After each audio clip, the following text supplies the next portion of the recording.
The ink on the divorce papers was still fresh, glistening faintly as I stepped out courthouse. The air was thick with the scent of impending rain, mixed with sharp trace of cheap cologne, his cologne.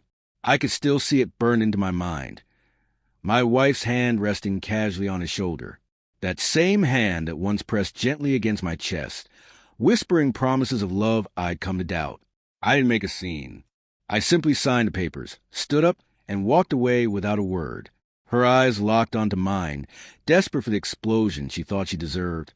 But I gave her nothing. Revenge, I knew, tastes far sweeter when it's cold.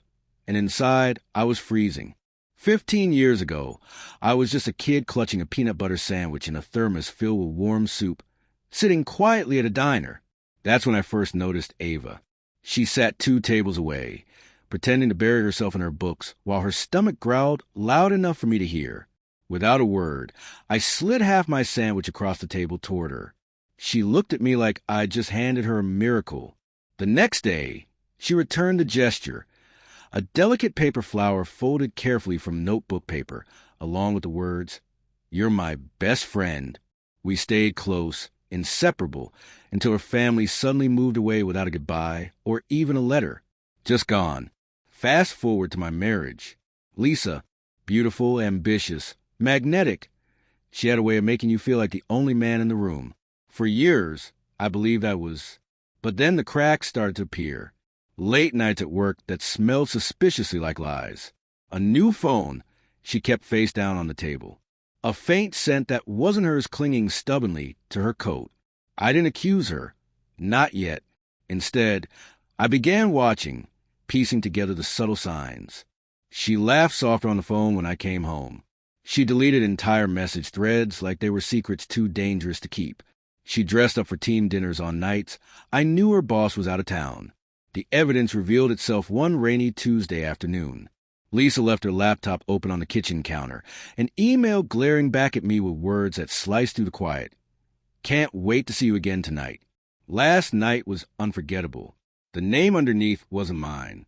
I didn't confront her, didn't throw her clothes out or scream in her face. That's what she would have expected. Instead, I set out to dismantle her life piece by piece, quiet and calculated. First, I gathered every shred of proof, meticulous, time-stamped, airtight enough to crush her in court. I waited until she wired a large sum from our joint savings into her personal account. That was my moment. I froze our joint accounts and moved my assets into a trust she couldn't touch. Then I hired a lawyer, quiet but ruthless. We moved fast. Fault-based divorce, adultery cited with irrefutable evidence. Lisa tried to play the victim during mediation, tears and pleas, but my lawyer didn't even flinch. By the time the judge's gavel fell, Lisa had lost a house, half her investments, and her carefully constructed reputation. The man she cheated with, he ghosted her within a week of her moving into a cramped one-bedroom apartment. I thought that chapter was closed until I heard a voice, soft but unmistakable. "Daniel." I turned around to see Ava standing there, taller now, poised and more beautiful than I remembered. Her smile was warm, but her eyes held stories of storms weathered and battles fought. We met at a quiet cafe, catching up as if no time had passed, though everything had changed. She told me she'd moved back to the city a year ago, working as an attorney at a private firm. She listened carefully as I recounted Lisa's betrayal, her gaze sharpening with every detail but never interrupting. When I finished, she leaned in and asked, "Do you want her to just lose money, Daniel? Or do you want her to starve?" Ava had a rare talent for dismantling lives, not just legally, but socially and financially too. Over the next month, we worked silently and with precision. Lisa had started freelancing for a high-end design agency. Ava knew the owner. A few whispered words about dishonest business practices, backed by subtle hints from our court records, and Lisa's contract began to dry up. Next came the social fallout. Ava's network was vast. At every gala, brunch, and networking event, the story of Lisa's betrayal spread, not as gossip, but as a warning. Invitations stopped coming. People who once smiled now turned away. Finally, Ava discovered that the landlord of Lisa's apartment was an investor she represented, preparing to sell the building. When the paperwork closed, Lisa received a polite 30-day eviction notice.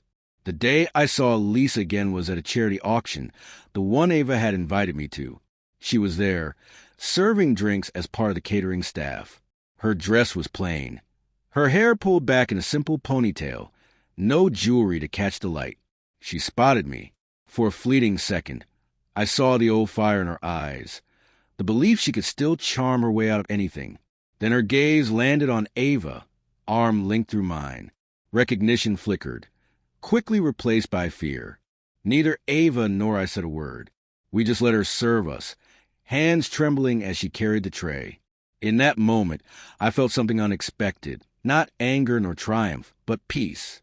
Later, under the glow of streetlights, Ava and I walked side by side. "You didn't just help me," I said quietly. "You finished it." She smiled faintly. "No, Daniel. You finished it the day you chose not to burn the house down in anger. You let it rot in silence. That's worse." I looked at her, the girl I once shared half a sandwich with, now the woman who had given me something far greater, closure. And for the first time in months, I laughed. Some betrayals deserve forgiveness. Some deserve silence. And some deserve exactly what they get.